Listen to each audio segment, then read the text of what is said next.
Hello mga auntie, ang kwento ng isang OFW. Hindi madali ang mangibang bansa, ngunit aking ginawa para sa pamilya. Lahat ay gagawin, buhay ko man ay itaya. Maibigay ko lang ang hinahanap nilang saya. Mahirap talaga maging isang OFW. Mapapagod, lalo't wala ako sa piling nyo. Homesick ang matinding kalaban ko. Minsan pa nga ay aking sariling amo. Buhay ko dito, hindi ko alam ang hinahantungan. Sumugal na ako para sa inyong kinabukasan. Nagtitiis sa bansang hindi ko man lang nakagisnan. Maibigay ko lamang ang inyong pangangailangan. Sa pagsapit ng gabi, mata ko'y lumuluha sapagkat kayo'y bigla kong naalala. Sagot ko'y okay lang kapag kayo'y namumumusta. Sa likod nito'y lungkot hindi ko na kayo pinapahalata. Ay nako mga auntie, kailan pa kaya akong naging mapanata? Ha? Mapanata? O ito na nga, ikwento ko na nga kung ano nang nangyari dito. At ito nga mga auntie, napasama ako dito sa pag-a-arrange ng mga fresh flower at mga artificial flower. Dahil dito nga, ay meron gaganaping isang okasyon. Oo mga auntie, kung makikita nyo ang dami-daming mga lamesa, mga upuan, kasi nga, ang grande ang magaganap ngayong gabi. Oo mga auntie, meron ngang ganap ngayong gabi at ito nga ang okasyon. At alam nyo ba mga auntie, itong ganap na ito ay 3 araw na preparasyon. Oo, 3 araw nga itong preparasyon na naganap dito mga auntie. At ito na nga yung pangatlong araw, ang ginawa na namin dito. Siyempre, yung unang araw mga auntie ay nag-arrange muna kami ng mga bulaklak. Yung mga nasa glass, ayan kung makikita nyo yung mga nasa lamesa. Yan yung ginawa namin nung urang araw at pangalawang araw. Oo mga auntie, ganito nga ang trabaho ng isang buhay florista. Ayan kung makikita nyo, ayan o, di ba? Imbis na magtratrabaho, nagse-selfie ang ginagawa. Chares. So ito na nga mga auntie, dahil nga mainit-init na yung panahon na yan at magtatanghaling tapat na nga. Kaya naman ang auntie nyo, syempre, mindset muna tayo mga auntie, ang init-init kaya. At ito na nga, yan, kung makikita nyo itong mga auntie, ang daming banga, o di ba?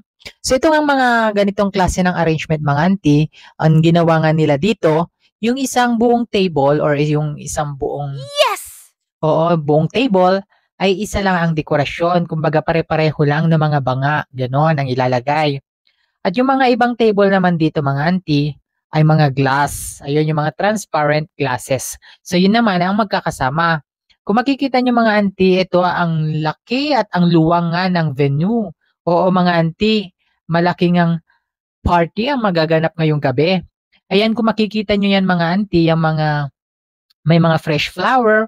Ayan, yun yung mga ginawa namin noong unang araw at pangalawang araw. At ito nga mga auntie, syempre habang tayo ay nagre-rest, libut-libutin muna natin itong venue. Ayan no, kung makikita nyo. Actually, hindi lang naman kami ang gumagawa ng mga yan mga auntie, marami. So bali ang gumawa na ng mga ito ay yung mga ibang nationality na. Ayan, ayan no, kung makikita nyo ang dami. Itong mga ito ay mga artificial plastic flower naman ito. Ayan, kung makikita, ay, syempre, hindi mawawala ang selfie ng auntie nyo. Ayan o, 'di ba? At itong ganap na nga ito mga auntie ay pinalabas na nga muna kami dito mga auntie kasi nga mag-i-inspect daw muna sila. Kaya naman, syempre, habang nalabas tayo explore muna natin kung anong meron dito sa loob. Ayan o, 'di ba? Actually, itong mga auntie, yung mga malalaking banga ay gawa na 'yan. Mga ibang lahi na ang nag-arrange ng mga 'yan. At ito nga, hinahanap ko pa kung saan ako lalabas. And finally, ito na nga, inabot na nga kami ng gabi mga auntie. Ayan no, di ba? Laki ng LED. So ito na nga, hindi pa nga kami tapos dito mga auntie sa pag-arrange. At marami-rami pa nga, ang daming table ang makikita mo. At marami nga ding mga glass, mga banga ang aming ilalagay. Bali, pabalik-balik nga namin dito mga auntie, pabalik-balik nga kami dito eh.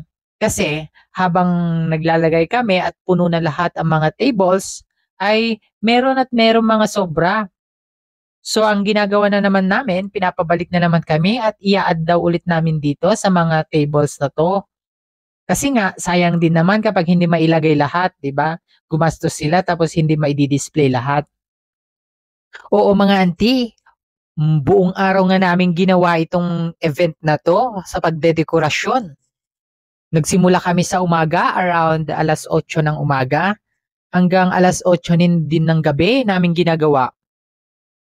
Actually mga ante, hindi to kaya ng mga ilang tao lang. Talagang marami ang kaming gumawa dito. Siguro nasa daan kaming gumawa. Siyempre, tignan nyo naman. Yung isang table pa lang, ang dami nang pwedeng ilagay. At ito na nga, habang wala ulit ginagawa, ay selfie-selfie muna ang auntie nyo. Explore natin, di ba? Siyempre, mindset ba mindset? Content din natin to. Kaya naman, ayan, kung mapagkikita nyo mga auntie, ay gabi na nga siya dito. Mga around 6 siguro na or ganyan ng gabi. Pero hindi pa rin kami natatapos. O, ito mga auntie, makikita nyo, o, di ba?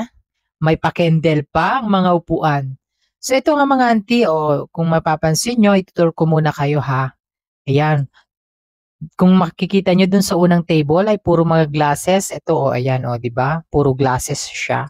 Tapos, dun sa pangalawa, puro mga banga naman. Parang ang ginawa nga dito is salitan. Every table, iba yung dekorasyon. Kumbaga, mga banga, yung unang table, tapos yung pangalawang table is mga glasses, ayan. Kung makikita nyo naman dito mga auntie, ang luwang-luwang ng stage nila, di ba? Ayan o. Oh. At sa pagkakataong ito nga mga auntie ay sa 7 p.m. na rin siguro dito or mga ganon. Ayan no, nagse-set up na rin sila ng mga music. So sila nga yung kakanta. Ewan ko, parang mayroong pa dinner si Mayor dito. And finally, ito na nga mga auntie, kung nagustuhan mo ang ating video, follow for more. Huwag mo na rin kalimutang i-share. Yun lamang. Once again, Abet Cariaga. Babush!